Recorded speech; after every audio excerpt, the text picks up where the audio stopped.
Khalifah. Ya, cikgu.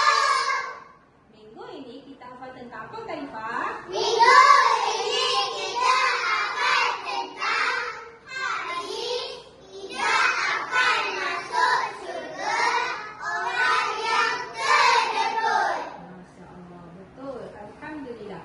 Tidak akan masuk syurga orang yang terdebur. Di dalam hadis ini juga menyatakan dua lagi sifat yang buruk yang menjadikan orang ini, golongan ini tidak dapat masuk syurga.